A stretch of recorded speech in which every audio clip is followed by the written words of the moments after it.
रही हर घड़ी मन हमार करे फूल झड़ी। तोहे देखत रही हर घड़ी मन हमार करे फूल झड़ी। फुर्सत से बनाइले बारे हो, फुर्सत से बनाइले बारे राम जी हमारा जान के हो।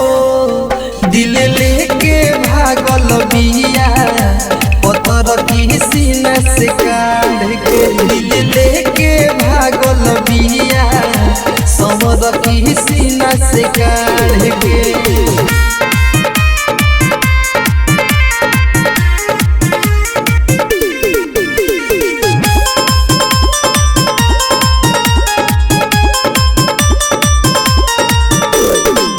गाल बा गोरे गोरे गजब के चाल बा, दिल दीवाना भइल पागल के हाल बा।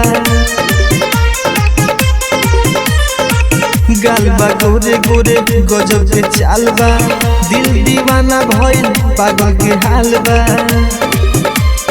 मनवा भइल पागल बाटे दुल्हन के मान के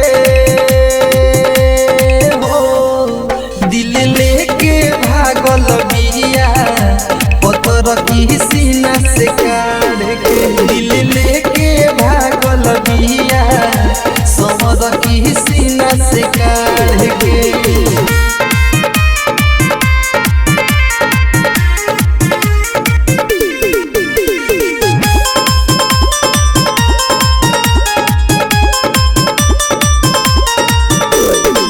रखम बचाई के नजर न लागे, चांद भी फीका बाड़े जन के आगे।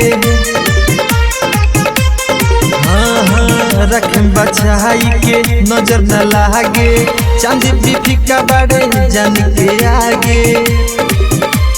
धड़कन बन के धड़कत रही चूमत रही गाल के